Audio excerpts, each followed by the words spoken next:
Hey everybody, this is Jack Silverstein, aka ReadJack from Chicago Now's Eye on Shy Chicago journalism blog. I've taken a little bit of a hiatus from updating Eye on Shy, but I'm back, and it's going to be the same thing. It's going to be me and my take on Chicago journalism, my favorite pieces of the week, my favorite writers, the people whose styles influence my own, and the ones who I think are worthy of additional promotion beyond what they already give themselves in the media, and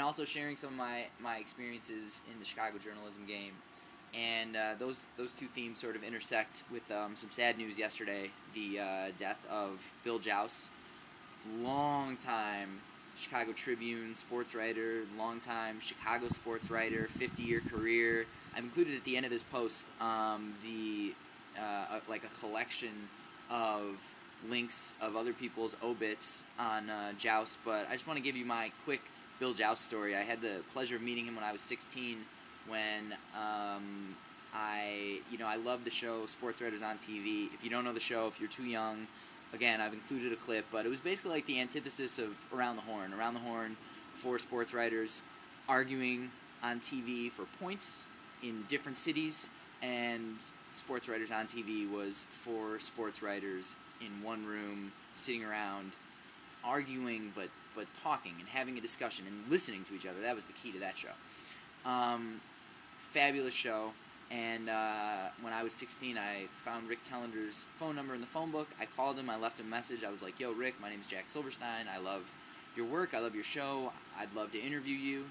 And Rick, to my surprise, invited me and my two co-hosts to come to the set to watch a taping of the show and interview all four guys. And on that day, it was the lineup that I grew up with: Bill Gleason, Bill Jauss, Lester Munson, and Rick.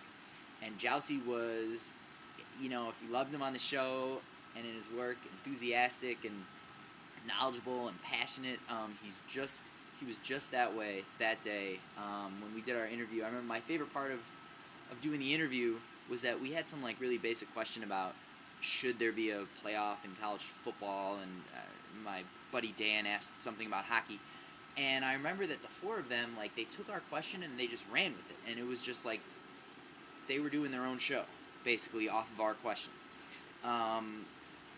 It was so cool to watch. The other great thing about watching a taping of the show was, if you watch the show, you would see that they would finish a segment, and then Gleason would be like, "Come back, and Lester's gonna tell you about the case of the," Munson was the legal guy, so there was always something legal that was going on.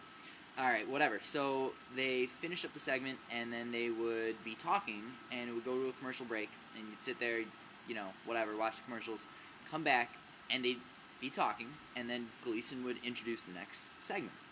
What we saw that day was that they talked all the way through the commercial break. So it'd be it was a 30-minute show, so it's 22 minutes of airtime. So basically what you were seeing on TV was 22 minutes of a 30-minute conversation that had to be broken up by commercials. They were all just sincere, just legit dudes, just old balls, journalism, gritty, and just, I don't know. There's that image that you have in your head of the journalists, with the little press thing in the hat, and that was those guys. And still is, and that was Bill Jauss. So just as a writer, I'm always looking for people who write in a way that feels good to me, because there's that tension as a journalist where you want to be critical and skeptical, and you should be, but for me, it's always I want to find a way to maintain that and to show respect for the people I'm writing about, especially in sports, which isn't politics and isn't the news. It's sports, and that is really important to me, to find a way to have that respect and to have that enthusiasm, and to feel like you're there to learn something, because these men who play sports, they know, this may shock you, but they know more about sports than we do. and I'm there to learn, and I always got the sense that Jauss was there to learn as well. So, an Ion Shy salute to Bill Jauss, and that is all for me. Have a wonderful day from Wicker Park. This is ReadJack, signing off.